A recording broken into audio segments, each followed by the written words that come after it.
ಈಗ ನಾನು ಬೇಳೆ ಸಾರನ್ನು ಮಾಡ್ತಿದ್ದೀನಿ.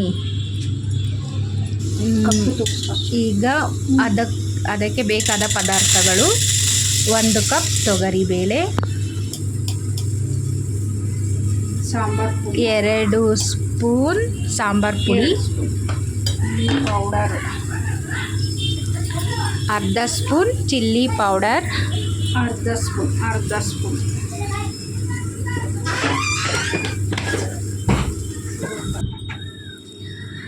ಅರ್ಧ ಸ್ಪೂನ್ ಹಳದಿ ಪೌಡರ್,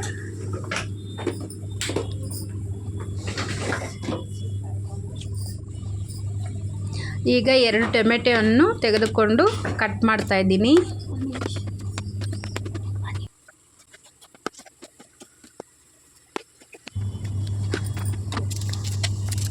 ಒಂದು ಈರುಳ್ಳಿಯನ್ನು ತೆಗೆದುಕೊಂಡು ಕಟ್ ಮಾಡ್ಕೋಬೇಕು. ನಂತರ ಅರ್ಧ ಬೆಳ್ಳುಳ್ಳಿ, ಅಂದರೆ ಒಂದು 10 ಎಸಳು ಬೆಳ್ಳುಳ್ಳಿಯನ್ನು ತೆಗೆದಿಕ್ಕೋಬೇಕು. ನಂತರ ಸ್ಟವ್ ಹಚ್ಚಿ ಕುಕ್ಕರ್ ಇಡಬೇಕು. ಎಣ್ಣೆ 3 ಸ್ಪೂನ್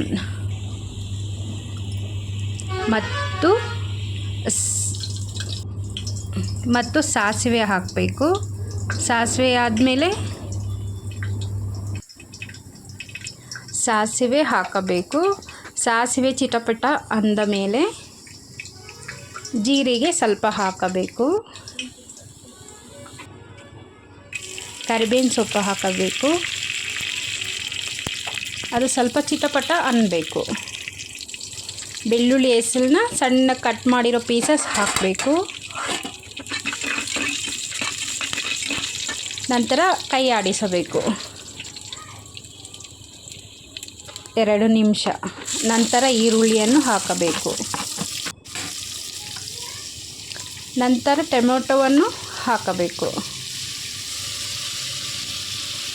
ಹಾಕಿ ಚೆನ್ನಾಗಿ ತಿರುಗಿಸಬೇಕು.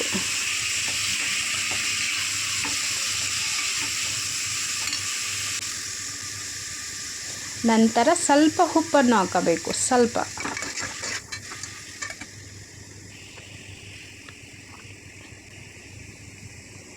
ನಾವು ತೆಗೆದಿಟ್ಟುಕೊಂಡ ಸಾಂಬಾರು ಪುಡಿ, ಚಿಲ್ಲಿ ಪೌಡರ್, ಹಳದಿ ಪೌಡರನ್ನು ಹಾಕಬೇಕು. ಕೈ ತಿರುಗಿಸುತ್ತಿರಬೇಕು. ಸ್ವಲ್ಪ ಹಾಗೆ ಆಡಿಸ್ತಾ ಇರಬೇಕು. ಈಗ ನೋಡಿ ಸ್ವಲ್ಪ ಕಲರ್ ಚೇಂಜ್ ಆಗಿದೆ ಅಲ್ವಾ? ಈಗ ಬೇಳೆ ಹಾಕಿಬಿಡಿ. ಮತ್ತು ನೀರು 2 ಗ್ಲಾಸ್ ಹಾಕಿ. 2 ಗ್ಲಾಸ್ ನೀರು. ನಂತರ 1/4 ಸ್ಪೂನ್ ಉಪ್ಪು. ಆಗಲೇ 1/4 ಸ್ಪೂನ್ ಹಾಕಿದ್ದೀವಲ್ಲ, ಈಗ 3/4 ಸ್ಪೂನ್. 2 ಸೇರಿಸಿ 1 ಸ್ಪೂನ್. ಒಟ್ಟಿಗೆ 1 ಸ್ಪೂನ್ ಉಪ್ಪಾಯಿತು. ಈಗ ಚೆನ್ನಾಗಿ ತಿರುಗಿಸಿ ನಂತರ ಕುಕ್ಕರ್ ಮುಚ್ಚಳ ಮುಚ್ಚಿ 3 ವಿಸಿಲ್ ಆದ ನಂತರ ಲಿಡ್ ಓಪನ್ ಮಾಡಿ.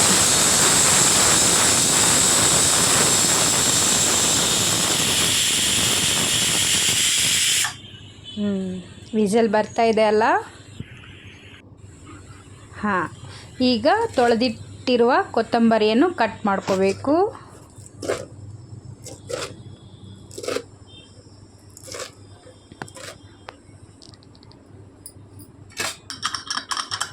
ಈಗ ವಿಸಿಲ್ ಹೋಗಿದೆಯಾ ನೋಡ್ಕೊಳ್ಳಿ. ಓಪನ್ ಮಾಡಿ ನೋಡಿ ಎಷ್ಟು ಚಂದದ ಸಾಂಬಾರಾಗಿದೆ. ಕಲರ್ ನೋಡಿ ಹೇಗಿದೆ. ಈಗ ತಿರುಗಿಸಿ ನೋಡಿ, ಒಂದು ಸಲ ಕ್ಲೀನಾಗಿ ತಿರುಗಿಸಿ ನಂತರ ಕೊತ್ತಂಬರಿ ಹಾಕ್ಕೋಬೇಕು.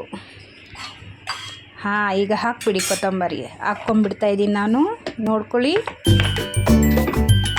ಈಗ ಸಾಂಬಾರು ರೆಡಿಯಾಗಿದೆ. ಒಂದು ಬೌಲ್ಗೆ ಹಾಕ್ಕೊಳ್ಳಿ. ನಿಮಗೆ ಈ ಡಿಶ್ ಇಷ್ಟ ಆಗಿದ್ದರೆ ಲೈಕ್ ಮಾಡಿ, ಕಮೆಂಟ್ ಮಾಡಿ, ಮತ್ತು ನಿಮಗೆ ಈ ಥರದ್ದೇ ಬೇರೆ ಹೆಚ್ಚು ವಿಡಿಯೋಸ್ ಬೇಕಂದರೆ ಸಬ್ಸ್ಕ್ರೈಬ್ ಮಾಡಿ.